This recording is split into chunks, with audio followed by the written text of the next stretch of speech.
Good morning students. मैं राजेंद्र प्रसाद सूर्य world school के YouTube channel पर आपका हार्दिक अभिनंदन करता हूं। आज मैं आपके लिए कक्षा 10 का 8th चैप्टर है हाइट एंड डिस्टेंस, ऊंचाई और दूरी।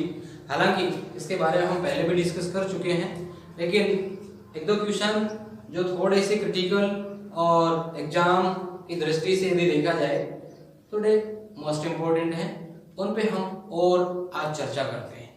तो इसी क्रम में आज पहला क्वेश्चन मैंने लिया है, straight highway leads to the foot of a tower, a man standing at the top of the tower observes a car at an angle of depression of 30 degree which is approaching the foot of the tower with a uniform speed. 6 seconds later, the angle of depression of the car is found to be 60 degree. Find the time taken by the car to reach the foot of the tower from this point. मतलब ये हुआ, यूं समझिए पहले इसका diagram आप, जिस tower का जिक्र किया जा रहा है क्वेश्चन में, वो हम ये मान लेते हैं ये वो टावर है। क्लियर हुआ? A straight highway leads to the foot of a tower, एक स्ट्रेट हाईवे, ये वो स्ट्रेट हाईवे हुआ, ठीक है, इधर टावर के फुट की तरफ, ठीक है। ए man standing at the top of, कोई व्यक्ति यहां इस टावर के टॉप पे खड़ा है, यहां पर observe a car at an angle of depression, किसी कार को ऑब्जर्व करता है, कार को देखता है। हम मान लेते हैं यहां किसी पॉइंट ए पर कोई कार है और ये व्यक्ति, ये मैन इस कार को देखता है, तो एंगल ऑफ डिप्रेशन जो वो कितना क्रिएट होता है, 30 डिग्री क्रिएट होता है। मान लीजिए ये व्यक्ति इस कार को, ये इस प्रकार से आई साइड हुई और ये हॉरिजॉन्टल लाइन हुई, तो एंगल ऑफ डिप्रेशन आपको बताया गया था, हॉरिजॉन्टल लाइन और आई साइड के बीच जो एंगल क्रिएट होता है वो एंगल ऑफ डिप्रेशन होता है। तो ये एंगल ऑफ डिप्रेशन हुआ, ये कितना बताया गया आपको, 30 डिग्री बताया गया है, ये 30 डिग्री हुआ। क्लियर यहां तक? अब क्या करा, which is approaching the foot of the tower, वो जो कार जिसको व्यक्ति ऑब्जर्व कर रहा है, देख रहा है, वो कार किधर बढ़ रही है, foot of the tower, tower की तरफ आ रही है, ठीक है, इधर विद ए यूनिफॉर्म स्पीड, एक फिक्स स्पीड से आ रही है। क्लियर हुआ यहां तक? 6 सेकंड लेटर, 6 सेकंड बाद हम ये मानते हैं कि 6 सेकंड में वो कार यहां आ जाती है बी पोजीशन पर, बी पोजीशन पर आ जाती है 6 सेकंड में। तो ये जो टाइम लगा ये 6 सेकंड हुआ। ए से बी तक पहुंचने में कार को कितना टाइम लगा, 6 सेकंड। 6 सेकंड में और क्या हुआ वो देखिए, the angle of depression of the car is found to be 60 degree.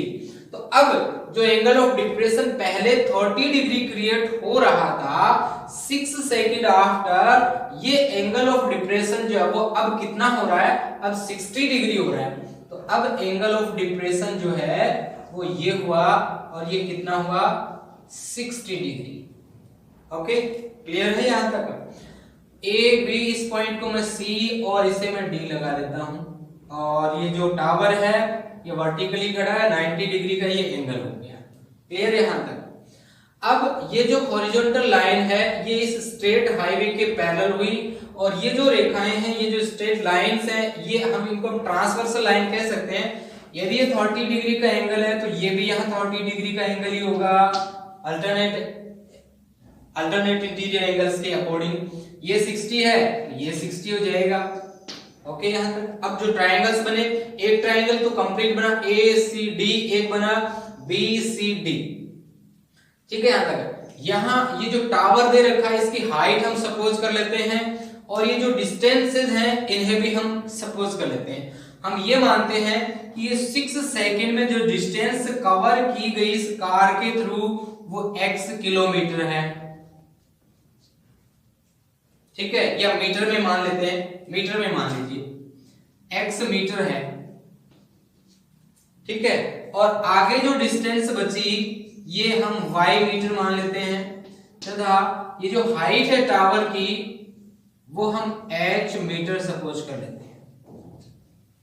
Clear? तो ये सब चीजें हम नोट कर देंगे किस प्रकार, let the height of the tower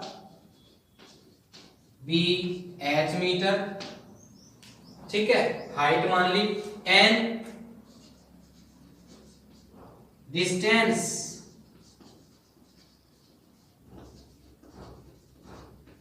covered by the car in, ये जो 6 सेकेंड है, 6 सेकेंड, ये कितनी है, b x metre, and remaining distance जो है, जो उसे क्या करनी है, कवर करनी है, ठीक है, वो कितनी, y मान ली, ये रिमेनिंग डिस्टेंस कह सकते हैं।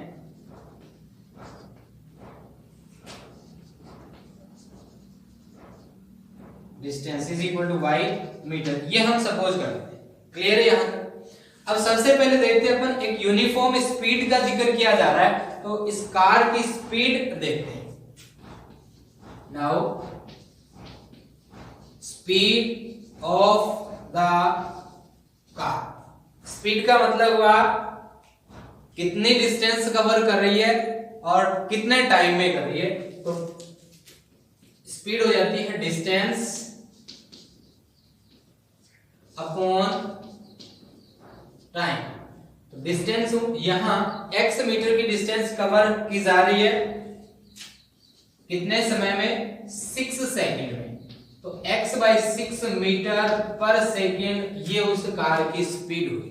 ठीक है, हमें क्या कैलकुलेट करना है कि आगे ये जो y मीटर की डिस्टेंस बची हुई है, कार b पॉइंट पे पहुंच चुकी है, हमें कैलकुलेट करना है कि आगे ये जो y मीटर की डिस्टेंस बची हुई है, इस y मीटर की डिस्टेंस को कवर करने में ये कार कितना टाइम लेती है। ठीक है, ये टाइम अपने को कैलकुलेट करना है, तो लिखेंगे time to be taken by the car to cover the remaining distance y meter is equal to time to be taken by the car to cover the remaining distance y meter, बची हुई दूरी कितनी, y metre की cover करने में car द्वारा लिया गया समय। ठीक है, तो समय यहां से कैसे कैलकुलेट हो जाएगा, समय के लिए फॉर्मूला लग जाएगा डिस्टेंस अपॉन स्पीड। ठीक है, अब डिस्टेंस कितनी है, y अपॉन स्पीड कितनी है, x/6 आप कैलकुलेट कर चुके हैं। अब ये 6 कहां चला जाएगा, ऊपर जाएगा, यानी 6y/x सेकंड, ये वो टाइम है। इसको हम इक्वेशन 1 पुटअप करते हैं। अब क्या करेंगे, ये x और y क्या है, ये अननोन है, इनकी वैल्यूज ये हमने सपोज करी है, हमें नहीं पता, तो ये x और y की वैल्यूज जो है वो हम यहां से इस ट्रायंगल से हम कैलकुलेट करेंगे। देखो, नाउ इन राइट ट्रायंगल, कौन सा ट्रायंगल आप पहले कोई भी चूज करें उससे कोई फर्क नहीं पड़ेगा, आंसर पर कोई भी डिफरेंस नहीं आएगा, चाहे आप ACD ट्रायंगल लें, चाहे आप BCD ट्रायंगल लें। ठीक है, कोई भी एक ट्रायंगल हम पहले चूज कर लेते हैं। तो इन राइट ट्रायंगल ACD, ठीक है, आपको ये बताया था कि थीटा के अपोजिट साइड जो है वो परपेंडिकुलर होगी, 90 डिग्री के अपोजिट साइड जो हाइपोटेन्यूस होगी, और जो शेष साइड बची थर्ड वो बेस हो जाएगी। क्लियर है? अब हाइपोटेन्यूस के लिए तो अपने कोई मेजरमेंट दिया ही नहीं है, ये CD जो परपेंडिकुलर है ये है, और ये इधर नीचे बेस दे रखा है, तो परपेंडिकुलर और बेस में रिलेशन बताने वाला फंक्शन अपने को देखना है, कौन सा होगा, हम पढ़ चुके हैं अच्छी तरह से, tan थीटा कितना यहां 30 डिग्री इज इक्वल टू कितना होगा, परपेंडिकुलर अपॉन बेस, परपेंडिकुलर कितना होगा h अपॉन बेस कितना होगा, बेस AC है, तो AC कितना हो जाएगा, देखिए AB तक की x है डिस्टेंस और आगे y है, तो x प्लस y हो जाएगा, x प्लस y। क्लियर यहाँ तक। tan 30 की वैल्यू हो जाती है 1/√3 is equal to h upon x plus y, या फिर क्रॉस मल्टीप्लाई करने पर x plus y is equal to h√3। Equation 1, इसको मैं लगा देता हूं इक्वेशन 2। क्लियर। अब इसके बाद में जो सेकंड ट्रायंगल बचा उसमें चलते हैं। Similarly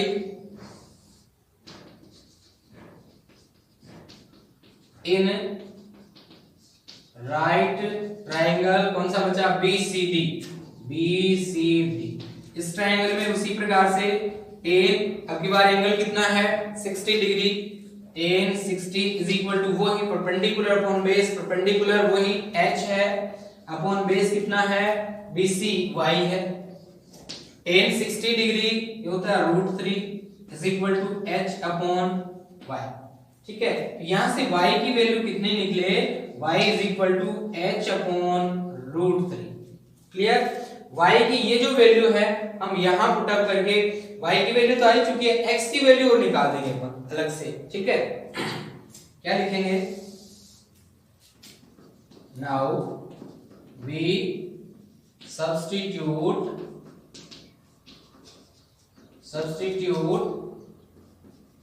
the value of y in equation 2।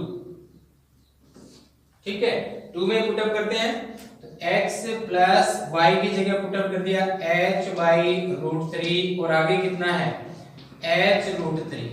ये h/√3 को हम ट्रांसपोज करेंगे तो x is equal to h√3 minus h/√3।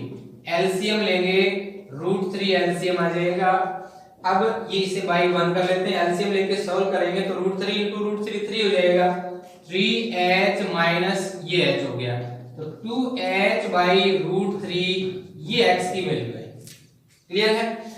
x और y की जो वैल्यूज हैं वो हम वापस कहां पुट अप करेंगे, इक्वेशन 1 में। Now we substitute the values of x and y in equation 1। ठीक है, 1 में पुट अप करने पर क्या आ जाएगा, time to be taken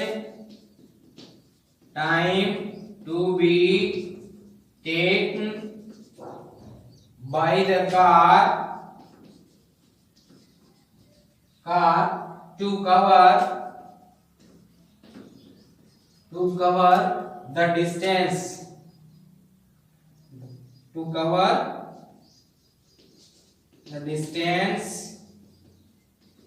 of y meter is equal to 6y upon x। तो 6 तो है ही और y की वैल्यू हमने पुट अप कर दी h/√3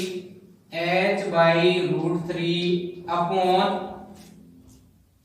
नीचे x है, x की वैल्यू है अपने पास कितनी 2h/√3।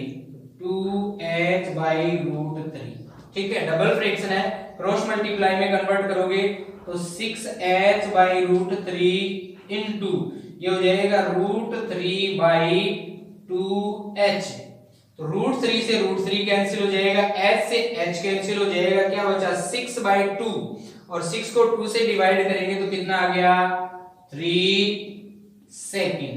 मतलब क्या हुआ कि वो जो कार है, क्या पूछा गया था आपसे क्वेश्चन में, find the time to be taken by the car to reach the foot of the tower from this point. कौन सा पॉइंट, दिस पॉइंट बी से टावर के फुट तक उस कार को पहुंचने में कितना समय लगेगा ये पूछा गया था। ठीक है, तो आंसर क्या आ जाएगा, कितना समय लगा 3 सेकेंड्स। किसमें, ये वो टाइम है, time taken by the car to reach the foot of the tower from the point B। Clear हुआ। ओके, नेक्स्ट क्वेश्चन है, at the instant when exactly below an aeroplane flying at a height of 4000 meter।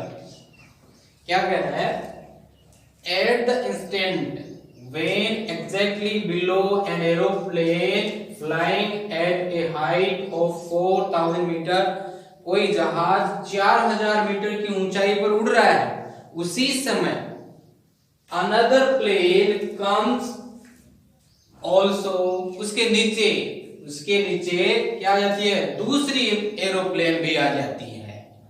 कोई जहाज किसी समय 4000 metre की ऊंचाई पर उड़ रहा है, उसी समय कोई दूसरा हवाई जहाज उसके नीचे आ जाता है।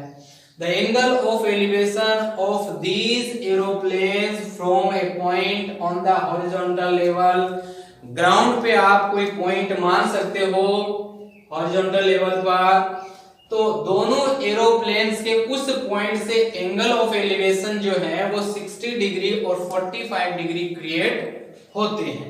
क्या कैलकुलेट करना है, एट द इंस्टेंट, उसी क्षण, find the vertical distance between the two aeroplanes, दोनों एरोप्लेन्स के बीच की वर्टिकल डिस्टेंस कितनी है, यानी दोनों के बीच की ऊंचाई, दोनों के बीच का गैप कितना है, ठीक है, वो हमें कैलकुलेट करना है।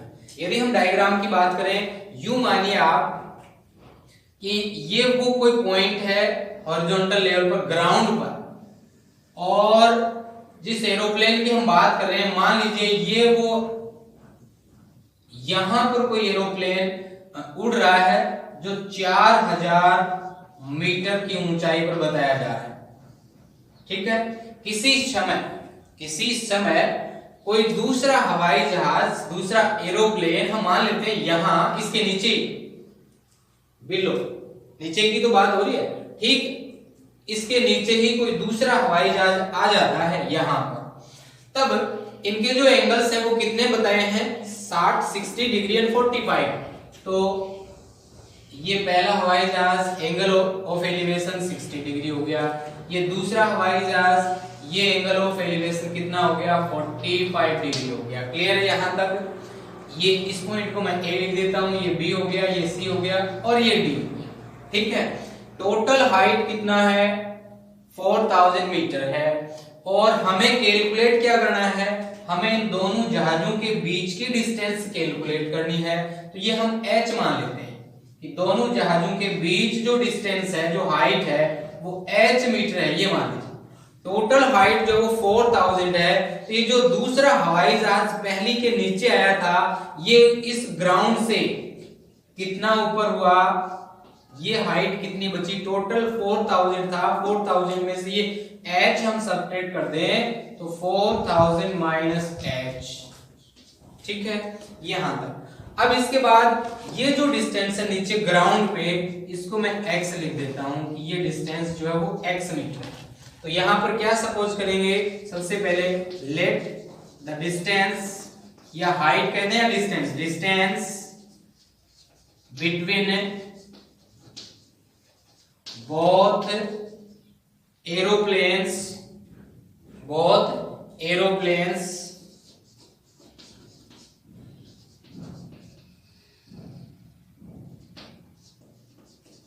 be h मीटर, ठीक है। दोनों हवाई जहाजों के बीच की जो दूरी है, बीच की जो हाइट है, वो हम h मान लेते हैं, और ये ग्राउंड पे जो डिस्टेंस है वो हमने x मानी है। क्लियर है यहां तक? अब इसके बाद हम ए बी सी ट्राइंगल में देखते हैं। Now in right triangle A B C क्या आ जाएगा, उसी प्रकार से टेन थीटा की value 45 is equal to perpendicular upon base, तो परपेंडिकुलर हो गया BC, जिसकी वैल्यू कितनी है 4000 माइनस h अपॉन बेस कितना है, बेस x है। tan 45 की वैल्यू हो जाती है 1 is equal to 4000 minus h upon x, और इसको जब अपन सॉल्व करते हैं तो x is equal to 4000 minus h, इसे हम इक्वेशन 1 पुट अप करते हैं, ठीक है। इसके बाद सिमिलरली इन सेकंड ट्राइंगल कौन सा, इन राइट ट्राइंगल ABD, इसमें भी tan, अब एंगल कितना है 60 degree, tan 60 is equal to वही परपेंडिकुलर अपॉन बेस, परपेंडिकुलर कितना हुआ BD, और BD कितनी है हाइट, BD हाइट है टोटल 4000, तो ये परपेंडिकुलर हुआ, अपॉन बेस कितना है x है। क्लियर है यहाँ तक। tan 60 की value √3 is equal to 4000 upon x हुआ। सोल्व करने पर x is equal to 4000 upon √3। ठीक है, क्लियर है यहाँ तक। अब ये भी x है, ये भी x है। ठीक है, कंपेयर करने पर फ्रॉम इक्वेशन 1 एंड 2 क्या आ जाएगा, 4000 minus h is equal to 4000 by √3। इस h को मैं इधर ट्रांसपोज कर देता हूं और ये जो नंबर है इसको मैं इधर ट्रांसपोज कर देता हूं। h इज इक्वल टू आएगा कितना, 4000 माइनस 4000 बाई √3। इसको जब अपन सॉल्व करेंगे तो 4000 √3 माइनस 4000 बाई √3। ठीक है, 4000 यहां से अपन कॉमन निकाल सकते हैं। कॉमन निकालने पर √3 माइनस 1 बाई √3। ठीक है, यदि √3 को रिमूव किया जाए तो √3 से हम मल्टीप्लाई कर देंगे न्यूमरेटर और डिनोमिनेटर्स को। ठीक है, अन्यथा आप यहां भी छोड़ सकते हैं, तो ये हाइट आ जाएगी दोनों एरोप्लेन्स के बीच में। ठीक है, समझ में आ रहा है। या फिर आप जैसा मैंने कहा आगे यदि आप इसे बढ़ाना चाहें तो बढ़ा सकते हो। कैसे, ये इसको रेशनलाइज करके, रेशनलाइज करेंगे तो √3 से हम न्यूमरेटर और डिनोमिनेटर को मल्टीप्लाई कर देंगे तो 4000 तो ये है, यहां √3 मल्टीप्लाई होगा तो ये 3 हो गया, माइनस √3 को 1 से किया तो √3 हुआ, और नीचे √3 into √3 3 हो जाता है। वैल्यूज यदि आप पुट अप करेंगे तो 3 माइनस √3 की वैल्यू हो जाती है 1.732, यानी h इज इक्वल टू कितना आ जाता है, 4000 हो गया। ये 3 माइनस 1.732 बाई 3। ठीक है, यहां तक 3 में से 1.732 यदि आप सब्ट्रैक्ट करते हैं, 3 में से यदि आप 1.732 डेसिमल के 2 डिजिट आप रख लीजिए, रिमूव करने पर कितना आएगा, ये तो 4000 है, इनटू 3 में से जब आप ये घटाएंगे 1.73 तो बचेगा आपके पास 1.27 बाई 3 है। अब इसको हम 4000 अभी इसको हम इससे मल्टीप्लाई कर लेते हैं। मल्टीप्लाई करके 3 से जब हम डिवाइड करेंगे तो अपने पास रिजल्ट क्या आ जाएगा, रिजल्ट आ जाएगा 1693.33 मीटर। ठीक है, क्या करना है, इसको इससे मल्टीप्लाई करना है। मल्टीप्लाई करने के बाद में 3 से डिवाइड कर देना है। 3 से डिवाइड करने के बाद में ये आंसर आ जाएगा, और ये क्या रहेगा, दोनों जो एरोप्लेन्स हैं उनके बीच की डिस्टेंस रहेगी, उनके बीच की हाइट रहेगी, वर्टिकल हाइट। क्लियर है। तो ये था 10th क्लास का चैप्टर 8 हाइट एंड डिस्टेंस। उम्मीद है समझ में आया होगा। तो इसी प्रकार के वीडियोस देखने के लिए वीडियोस को लाइक, शेयर और अपने चैनल को सब्सक्राइब जरूर कर लेना, ताकि आगे आने वाले वीडियोस के नोटिफिकेशन आपको मिलते रहें। धन्यवाद।